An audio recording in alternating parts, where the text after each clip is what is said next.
My name's Peter Gordon and I've got a couple of restaurants in London. Breakfast is really big on both of them. We do an awful lot of people every day of the week and massive brunches on the weekends. People come to us not just for a fry-up or a poached egg on toast, but they also come for some really funky things. And in each restaurant we do different versions of porridge.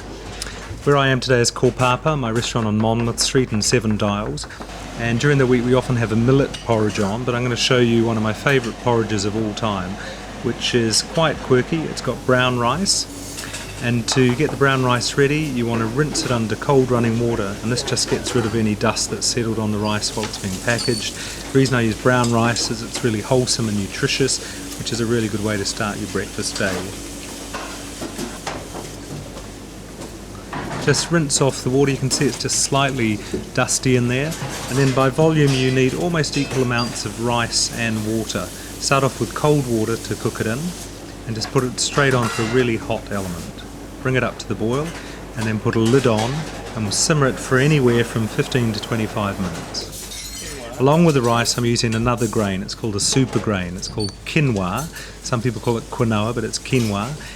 And it comes from the Andes and it's full of incredible nutrients, amino acids, all sorts of stuff. It has a slightly bitter outer coating, a protective coating that stops insects going for it, so you want to rinse it off under hot running water. And unlike the rice, which you start off in cold water, you put the quinoa into boiling water, much as you do pasta.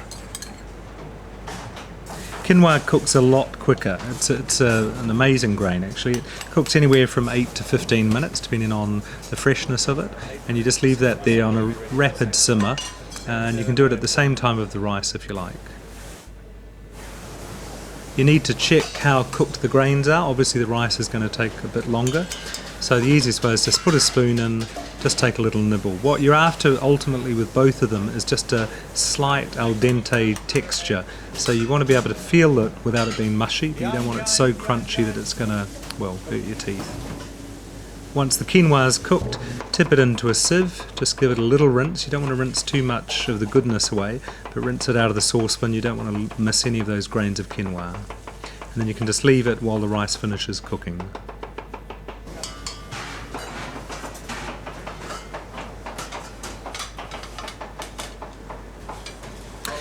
When the rice is almost done, you can start your flavouring. So what I've used here are fair trade bananas, lovely ripe bananas. You just want to chop them up. And what they're going to do is, as the rice cooks, once they get added to it, they're going to slightly mush up. So it becomes a bit like a rice pudding combined with a porridge. But it's a lovely way to start a breakfast. I think a breakfast doesn't need to be something that's incredibly dull, based around eggs or be fried. So this is quite a nice start to the day. Next I'm going to be adding some unrefined caster sugar. This is sugar that has a bit of the molasses, so it's got a lovely flavour to it. Then miso paste, and I use this quite a lot in sweet and savoury dishes. It's a Japanese product.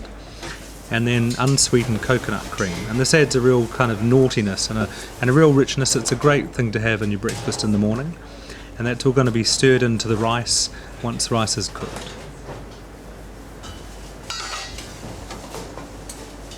At this point most of the water should have evaporated from the rice, because you're going to be adding the liquid in the form of the coconut cream, and that's just going to be absorbed into the rice as well.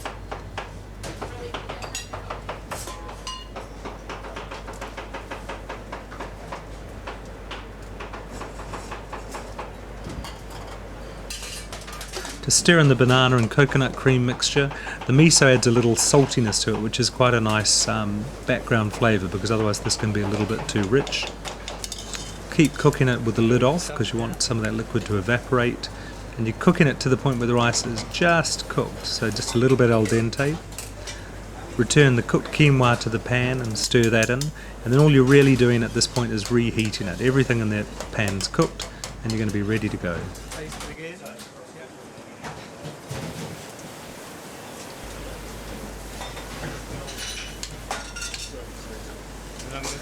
Once it's ready, it's just time to serve it up, and it's pretty simple really.